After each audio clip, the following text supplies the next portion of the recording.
Everybody. Happy Sunday. Welcome back. So great to see you all. I'm really excited to talk tonight about the activity list on the Common Application. So if you are new here, my name is Gina. I am with Advantage College Planning, and I like to hop on every other week and just talk a little bit about the college application process, high school planning, anything really that can help families understand how to navigate this process as smoothly as possible. And so all of the videos that I have done previously are recorded. All the Facebook Live events are recorded. So if you are watching this after Sunday night, welcome. So glad that you are going to be rewatching with us. But for those of you who are here live tonight, you're going to also have the opportunity to ask questions in the Q&A, post your comments, and I'll be able to address those as well during our conversation tonight. So I'm really glad that you're here. Like I said, tonight we're going to be talking about the specific section on the Common Application that's called the activity list.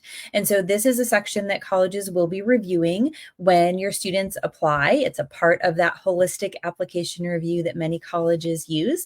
So we are going to get into that tonight and demystify some parts of it and really help you and your students understand how to use that to the best of their ability to really showcase who they are to these colleges. So if you can hear me, go ahead and give me a thumbs up. Let me know that you're here. And also, I'd love for you to put into the chat, into the comment section. I'd love to know what year your students are, where you're tuning in from. That's always super helpful for me to know, just so I can make sure I'm giving you information that's most relevant to where you are in the process.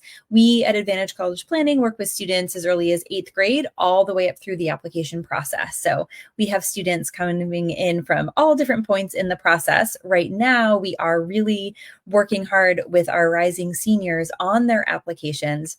And a part of that is the activity list that we will be doing with them over the summer. So if you are one of our clients and you just wanted to hop on tonight and learn a little bit more about the activity list, welcome. Also, you can rest assured knowing that all of the things I'm talking about tonight, we will be doing with your students. But if you are just coming in to learn a little bit more information, hopefully you'll find all of this really helpful and you'll feel empowered to jump into that section as well. All right, so let's go ahead and get started. Let's talk about the purpose of the activity list. So on the Common Application, which is the platform that students will be using when they submit their college applications, there is one section that includes information that will go to all the colleges that the student applies to. It's the Common section of the Common App. So their general information, their main personal essay, and this activity list will be seen by all of the colleges that they apply to. And the purpose of this section is it really provides the admissions office with some context. It lets them know how students are spending their time when they're not in school during the school day. It also helps colleges understand how much do students have on their plate.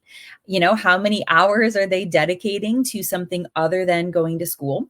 It shows the college a little bit about the student's personality, what they enjoy, their interests, their hobbies. It can also show colleges if the student has been pursuing any activities related to a potential future major.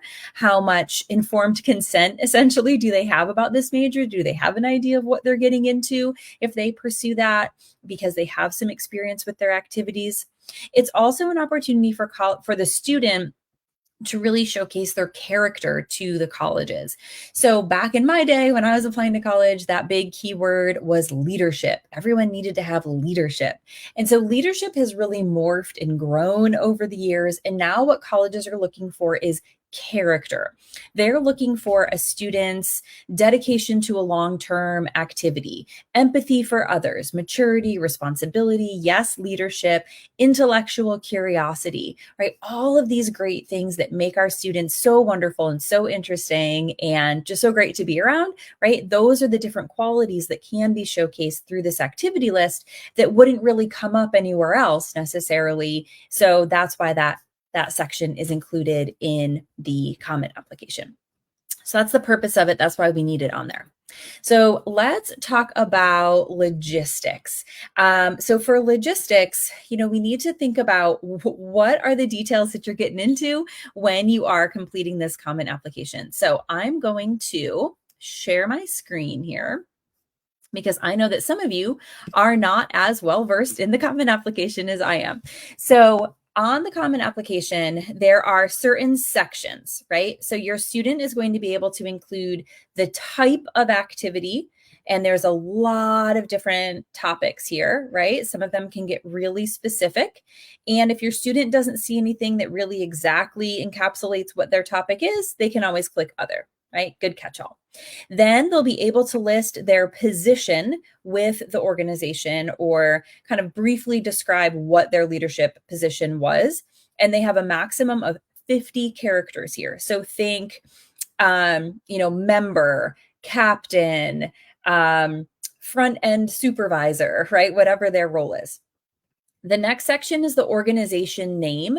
They have a maximum of 100 characters.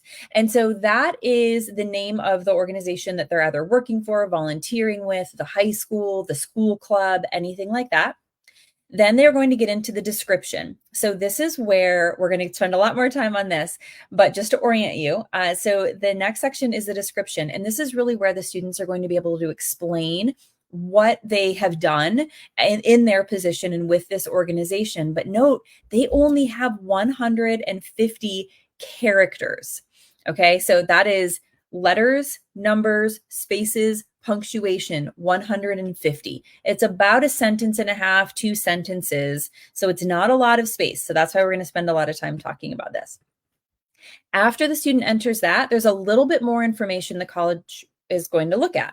They'll want to know what years did the student participate. If your student is still in high school, they won't be checking this postgraduate box because they're currently in 12th grade. That's only there if you have a student who's applying as a transfer applicant, or perhaps someone who graduated from high school already and is now applying to college for the first time after they've already graduated from high school. So most students are only going to be sticking to these 9, 10, 11, 12 boxes that they'll be checking off like this. Okay.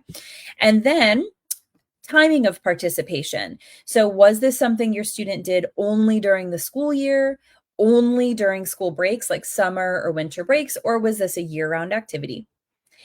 Then we get to the commitment level. Colleges are going to be looking at how many hours per week and weeks per year did your student spend involved in this activity. And that's really important because, again, they're trying to understand how much is on your student's plate. So I know from a lot of the students that I work with, students who are involved in high-level competitive sports, dance, students who are very involved in theater, marching band, right? There are some activities that take up a lot of time. So it might look like a student only has 1 or 2 activities that they're meaningfully involved in, but they're spending hours and hours a week, most of the year on that activity in some capacity. So that gives the college a little bit of context around that. The last question they have is, do you intend to participate in a similar activity in college? Yes or no? This is not a trick question. So it's really just an opportunity for the student to say, yeah, this is something I'd want to continue doing or not. The admissions office isn't really going to use that in their evaluation of how important this activity is to a student. It's more something that could be used potentially after the student is admitted to the college. So let's say the student is really involved in their debate team in high school, and then they check, yes, I would like to be involved in debate in college. If that college happens to have a debate team, it's possible then that after the student has been admitted to that university, a roster or kind of a spreadsheet could be shared with the debate organization on campus saying, hey, here are the potential incoming first-year students who you might want to reach out to who might be interested in debate. So that's really more of where that's going to get used. Okay, so those are the logistics and, just kind of thinking about the different sections you're going to need to complete. So now let's go back up to the top here and let's talk about what counts as an activity. According to the Common Application, any of these things can count. So arts or music, clubs, community engagement, that would also be, that would be like being a part of a teen council or a teen advisory board or something like that. Family responsibilities. So I often have students ask me, what do you mean by family responsibilities? And so there's a little link here to learn more. I'll just tell you essentially, the things that your student is doing around the house, if that's a significant amount of time that they're spending either taking care of younger siblings, or perhaps you are a multi-generational home and you have your parents living with you, and your student, when they come home from school, their job is to do something related to the caretaking of their grandparent, right? That's a family responsibility. If you have a younger child and it's your student's responsibility to get that child to and from school and driving them to all of their activities, and that's a big part of their day, is helping you help get your younger student where they need to be. That's a family responsibility. So anything really where the student is meaningfully contributing to the household, that's something that you can include on the Common Application. Hobbies. So I've had some students who have hobbies that take up a lot of their time. They're really important to them. It's, a big part of who they are, and their application would really be incomplete if they didn't include that, right? So we want to make sure that students are sharing that, number one, they're spending time on these activities, and number two, hey, here's a really important part of me that I want you to know about as you're reviewing me holistically. Certainly sports, that would be club, varsity, travel, intramural, kind of whatever sports your student is playing. Work or volunteering. Sometimes I have students say, oh, work counts as an activity? I thought I could only include things that I do in school. Nope. False. Any activity, anything your student is doing and spending time on outside of the classroom, that counts here. And then here's this lovely little catch-all, right? Other experiences that have been meaningful to you. So anything else that your student has done that has been significant can count as an activity. So pretty much everything's on the table, right? So now that you know that, let's talk a little bit more about some tips, right, for how to navigate this process. So let me remove that. Okay, so let's talk about tips. Tip number one, it sounds kind of silly, but it's draft in a Google document. And this sounds kind of silly. People are probably like, right, obvious, like we're going to use a Google document. But I can't tell you how many students I've worked with who they'll come in and they'll say, oh, I started working with my mom on this.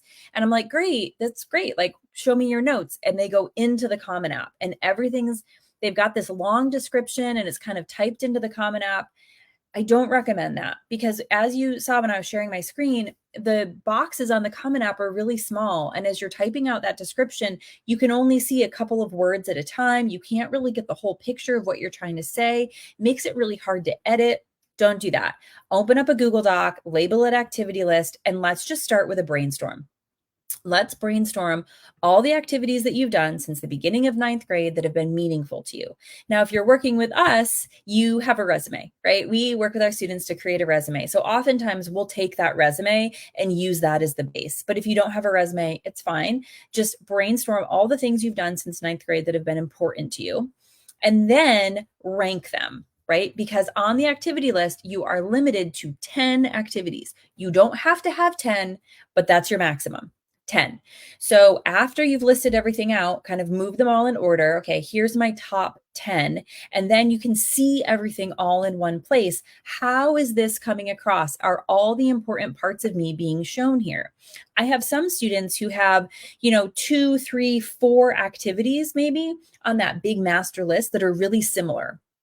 So maybe it's something related to a sport or some different type of volunteering or robotics, but it's like kind of similar activities, essentially what you're doing for these 3 or 4. But then they have these other activities that they felt like didn't make the cut, but it showcases something really interesting about this student. Maybe they spend a lot of time, knitting and making little knit plushies, and then they donate those to one of the hospitals for one of the pediatric units, right? I have a student who does that. And so that student hasn't gotten any awards for that. That student feels like, oh, that's not important. That's just something I kind of do in my own time.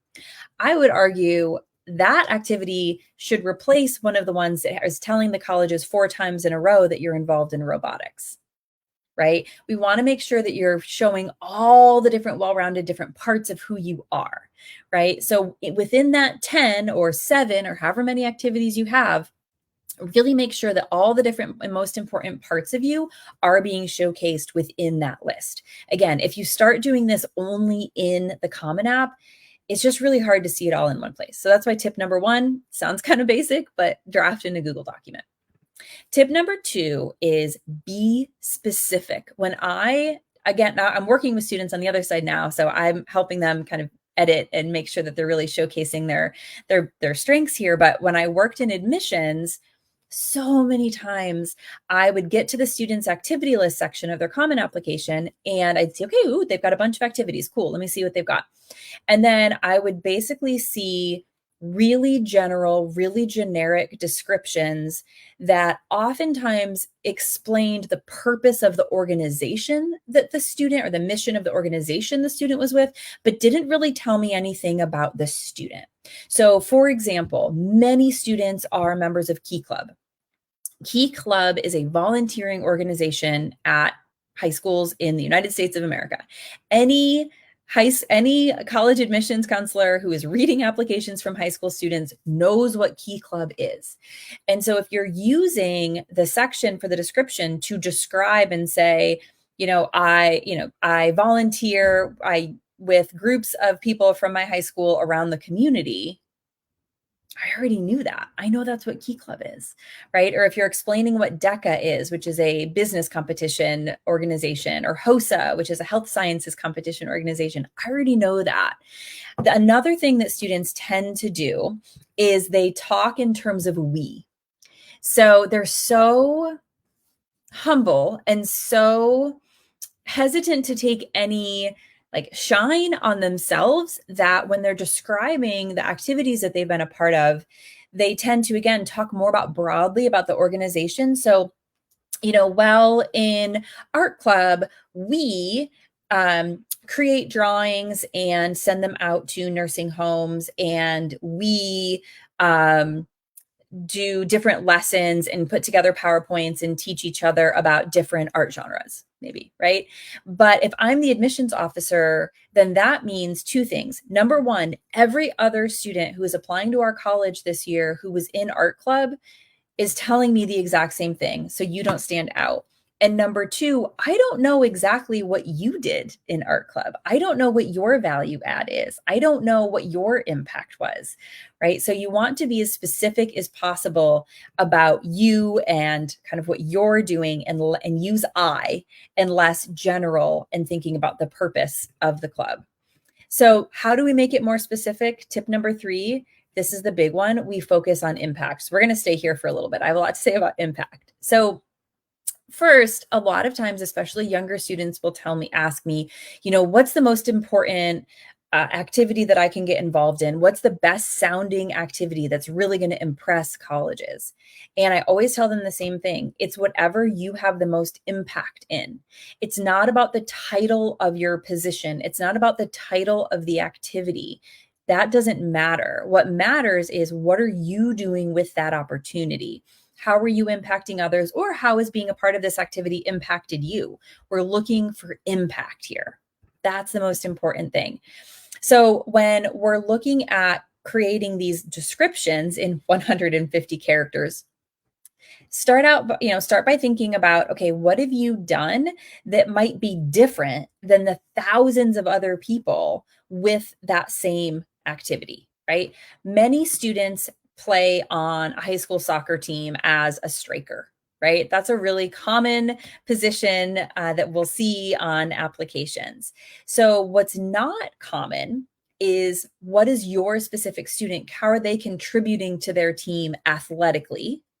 How are they contributing to the team personally, right? How do they show up for their teammates? How are they contributing to the team culturally? How are they impacting the ecosystem and the vibe of that soccer community, right? Those are the things that make that description unique.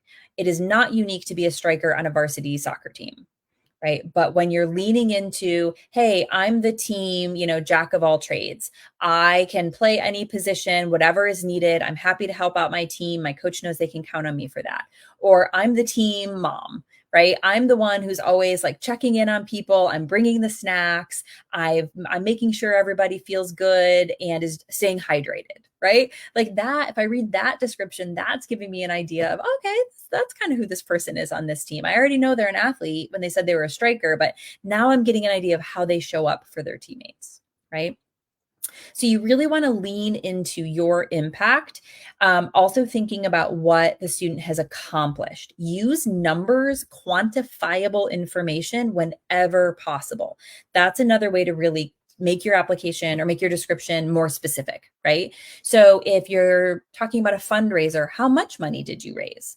If you're talking about a food drive that you coordinated, how many pounds of food, right? Or how many cans of food were donated through your collection. Students talk about leading clubs or presenting in front of people. How many people joined the club? How many people were you presenting to?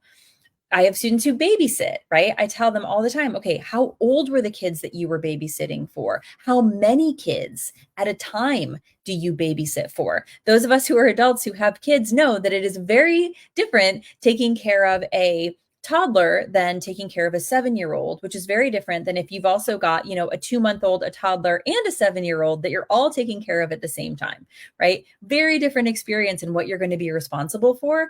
And so sharing those details with the admissions officers helps them better understand who you are. And again, gets back to some of those character qualities, helps me understand what kind of person you might be. If when you are brainstorming that list in the Google Doc, right, initially, I don't want students limiting themselves thinking, I only have 150 characters. I can't say this. I already maxed out. No, when you're brainstorming your Google Doc, you're just writing everything you can think of. But then when we start paring down, that's when we really start highlighting out, okay, what are the specifics? I often ask students, what are you most proud of? If you could only tell the college one thing about your involvement in this activity, what would you want them to know? What's the one thing that makes you feel good about yourself when you think about this activity? And usually that's the thing we go with. Sometimes that's not even anything that was already written down because it was something they didn't think was important. But that's the most important part, right? Is why is this meaningful to you? What is your why? Why are you doing this? That's really what we want to share. You want to think about, like what's the impact? What kind of person are you going to be on this campus, right? Again, that comes back to the character. That's really what you're showing through this activity list. It's all about impact and authenticity. Another question I get all the time from students is, how many hours do I need to volunteer to look good on my application? Or should I have volunteering because it looks good? And so I go back to that same line of, it doesn't matter what you're doing. It matters why, and it matters what your impact is. So if you have a student who volunteers once and passes out some waters at a road race for like a couple hours, that's great. That's a good thing. Those thirsty runners were very grateful for your student being there. But that's very different than if your student is volunteering consistently at the same place, for a long period of time over a course of a year or 2 years, or they're going back, weekend after weekend and building relationships. So it's all about impact. It's all about meaning. It's all about what's really important for the student to share. So impact. That's really where I want you to lean in. Tip number 4 is all about timing. So right now we are working on activity lists. Some of my colleagues also do the activity lists kind of late at the end of the school year. I tend to focus on doing my activity lists right now in the summer. The bottom line is work on the activity list now. If you haven't done it before, start it now. This is one of those things that with the application, you can get it done before the Common App even opens, right? You can get that list on your Google Doc. Start it now. Get your top 10, start working on those descriptions, really start narrowing down exactly what you think you're going to say. Then in the fall, go back and do any updates as needed. Because once school starts, your student might get a new position, right? Maybe they're named as captain, but they didn't have that position until school started. Or maybe they're starting a new club, or maybe the club has grown, or maybe their role has changed, right? So get everything lined up, but then right before the student gets ready to start submitting their applications, let's say in like October, go back and revise, change any little last minute detail that needs to be changed. This also applies for students who maybe are going to be submitting their applications later in the process. So you might be submitting some applications in November, and then your student might have some applications that they aren't submitting until January. In that case, you can go back in like December and update any activities before you submit for those January applications. So work on getting the bulk of your work done now, do last minute updates shortly before you're getting ready to submit, just so it's most up to date. Last tip is tip number 5. Tip number 5 is abbreviate. Abbreviations are fully on the table here. So we're talking about 150 characters, guys, right? Like we've got to be creative. So it is okay to use common abbreviations. So for example, you can use, I'm a big fan of the ampersand symbol, right? That little symbol that's above the number 7 on the keyboard. That's only one character, and the word and is 3 characters. It sounds silly, but let me tell you, that adds up. Okay. Use the number 3 instead of spelling out THREE. Totally fine, totally above board. If you're listing, what's another one? If you're listing an amount of money, instead of listing like 5,000 for 5,000, that's what, 5 characters. Instead, use 5K, right? 2 characters. So all of those kinds of things are totally fine. Common abbreviations, totally fine. HS for high school, those kinds of things are definitely something that we encourage all of our students to do in order to help them get their point across in the smallest number of characters possible. So abbreviations, totally fine.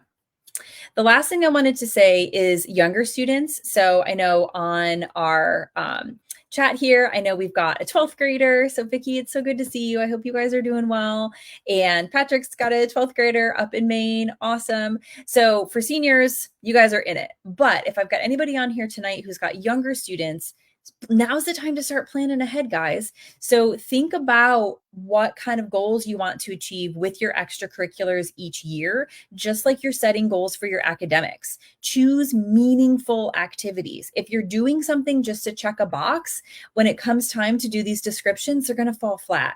So really think about what's meaningful to you. How can you create meaning for others? That is our goal. Be intentional, get involved in activities that are going to provide experiences related to your intended major or in areas where you want to grow as a person. All of that's really important. And if you haven't already, start your resume now. Like I said, if you're working with us, your student's got a resume. But if not, now you can start their resume, right? Help your students start a resume to keep track of all these really cool things that they're doing so that when it comes time to do the activity list, they have something to start from and build that list off of. And they can also start to see, okay, like here is kind of how I'm looking. Here's my snapshot, right? These activities that I'm involved in, are those really showing who I am at my core? Does this really help me come across the way that I see myself? If not, what do I need to change? Right? So definitely start that resume now for my younger students. It's never too soon to start that. All right. So the bottom line is now is the time to start the activity list. Be as specific as possible and really make sure you're leaning into your students' impact, the way that they impacted the community or the organization they were in, or the way that they grew as a member of that community. Think character. What character strengths do you want to be highlighted by this activity list? If you can stay focused on those, then you're hitting the mark and you're going to do great. So I'm going to open it up for questions and answers. So just like in the beginning, I said you could put your name and how old your students are in the chat. So you can use that to put in any questions. I'm happy to answer any questions that you have. And while you are doing those, I will let you know that I will be back on August 4th. So on August 4th, especially for those of you with seniors, we are going to be talking about the top 5 things to avoid doing when they are writing their college essay. So hopefully they're getting started brainstorming, thinking about their essays. Our students are all working on their essays right now. Summer is a great time to do that. And so we wanted to give a couple ideas of things that we really recommend you avoid doing. It's just going to make your life easier and make your essay stronger. Also, if you have just more interest in learning more about the activity list, or if you're just really excited to learn more about it, definitely go to our website. So if you go to advcp.com, you will find so many resources there. If you go to the resources tab, you will see a link to my colleague Jamie's blogs, and all of her blog posts are on there. She does have one on there called What Counts on the Common App activity list. So that's a really great blog to read. My colleague Ariel hosts our podcast. It is fabulous. So really great advice on there as well. So definitely go ahead and check that out. And if you don't work with us and the idea of this is starting to stress you out a little bit, reach out. You can definitely go ahead and request a consultation. We can talk about you and your student and how to best support them through this exciting time and process. Awesome. Well, I hope that you all have a great rest of your weekend and good luck, and look forward to seeing all of you back here on August 4th. Have a great night. Bye.